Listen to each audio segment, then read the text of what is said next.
Welcome to Bite at a Time Books, where we read you your favorite classics one bite at a time. My name is Bree Carlile, and I love to read and wanted to share my passion with listeners like you. If you want to know what's coming next and get updates from me, Bree, sign up for our newsletter at biteatatimebooks.com.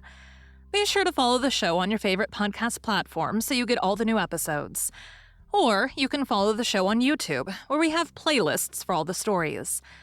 We're part of the Bite at a Time Books Productions Network. If you'd also like to hear what inspired your favorite classic author to write their novels, and what was going on in the world at the time, check out the Bite at a Time Books Behind the Story podcast, Tuesdays, wherever you listen to podcasts. Today we'll be continuing The Sign of the Four by Arthur Conan Doyle. Chapter 6, Part 2.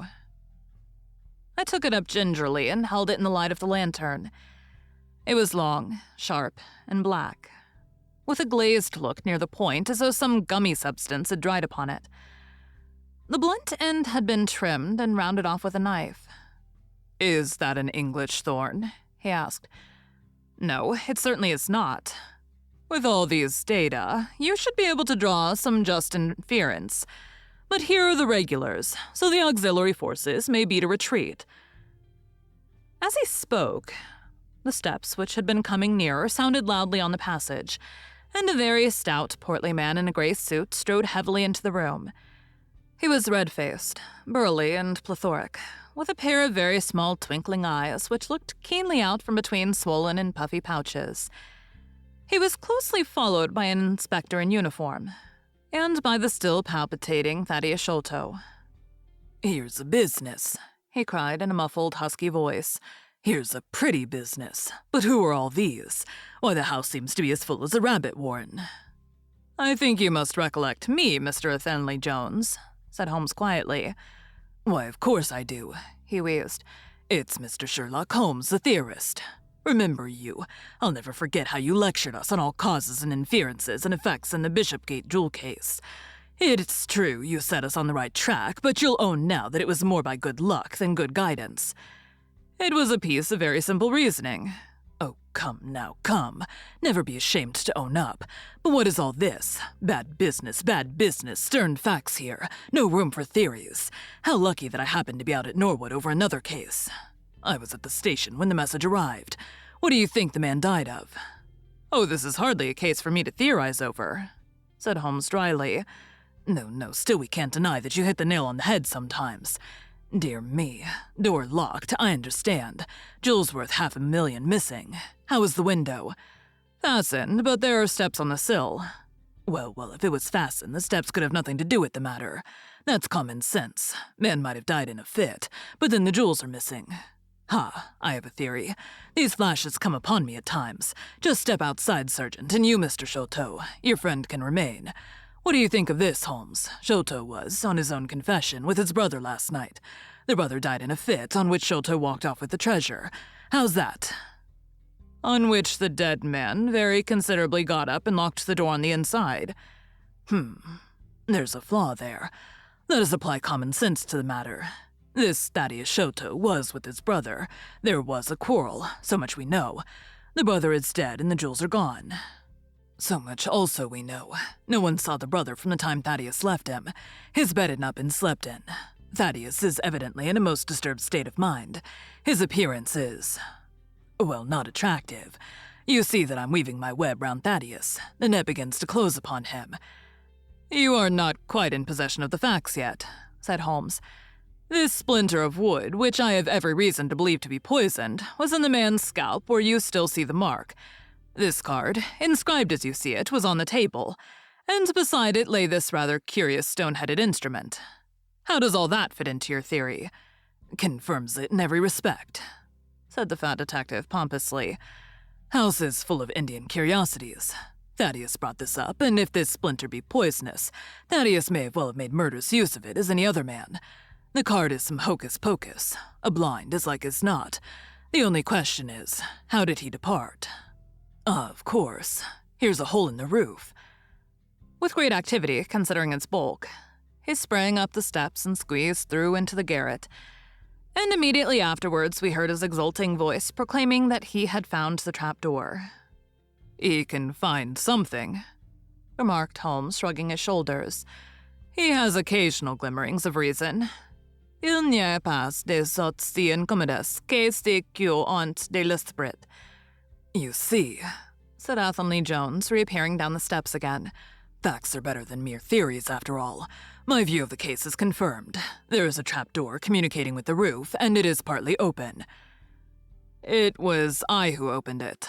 "Oh, indeed. You did notice it, then?" He seemed a little crestfallen at the discovery. "Well, whoever noticed it, it shows how our gentleman got away. Inspector." "Yes, sir," from the passage. "Ask Mr. Shoto to step this way. Mr. Shoto, it is my duty to inform you that anything which you may say will be used against you. I arrest you in the Queen's name as being concerned in the death of your brother." "There now, didn't I tell you?" cried the poor little man, throwing out his hands and looking from one to the other of us. "Don't trouble yourself about it, Mr. Shoto," said Holmes. "I think I can engage to clear you of the charge."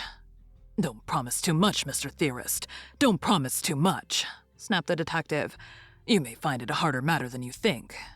Not only will I clear him, Mr. Jones, but I will make you a free present of the name and description of one of the two people who were in this room last night. His name, I have every reason to believe, is Jonathan Small. He is a poorly educated man, small, active, with his right leg off and wearing a wooden stump which is worn away upon the inner side. His left boot has a coarse square-toed sole with an iron band round the heel. He's a middle-aged man, much sunburned, and has been a convict. These few indicators may be of some assistance to you, coupled with the fact that there is a good deal of skin missing from the palm of his hand. The other man," asked Athelney Jones in a sneering voice, but impressed nonetheless, as I could easily see by the precision of the other's manner. "is a rather curious person," said Sherlock Holmes, turning upon his heel. "I hope before very long to be able to introduce you to the pair of them. A word with you, Watson." He led me out to the head of the stair. "This unexpected occurrence," he said, "has caused us rather to lose sight of the original purpose of our journey." "I have just been thinking so," I answered. "It is not right that Miss Morstan should remain in this stricken house. No, you must escort her home. She lives with Mrs. Cecil Forrester in Lower Camberwell, so it is not very far. I will wait for you here if you will drive out again, or perhaps you're too tired." "By no means. I don't think I could rest until I know more of this fantastic business. I've seen something of the rough side of life, but I give you my word that this quick succession of strange surprises tonight has shaken my nerve completely. I should like, however, to see the matter through with you, now that I've got so far." "Your presence will be of great service to me," he answered. "We shall work the case out independently and leave this fellow Jones to exult over any mare's nest which he may choose to construct. When you have dropped Miss Morstan, I wish you to go on to number 3 Pinchin Lane, down near the water's edge at Lambeth.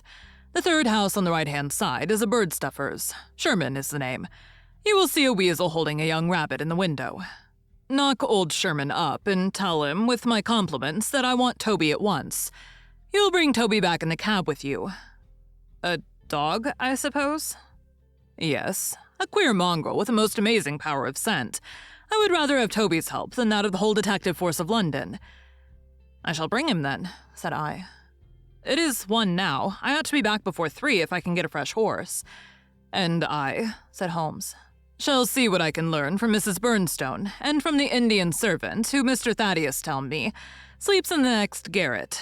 Then I shall study the great Jones's methods and listen to his not too delicate sarcasms. Wir sind Gottwant das me Menschen, von Horden wie sie nicht verstehen." Goethe is always pithy.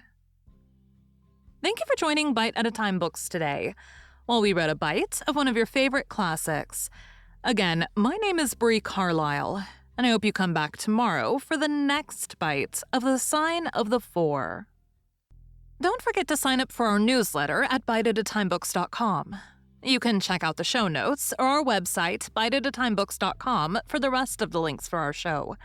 We'd love to hear from you on social media at Bite at a Time Books.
time.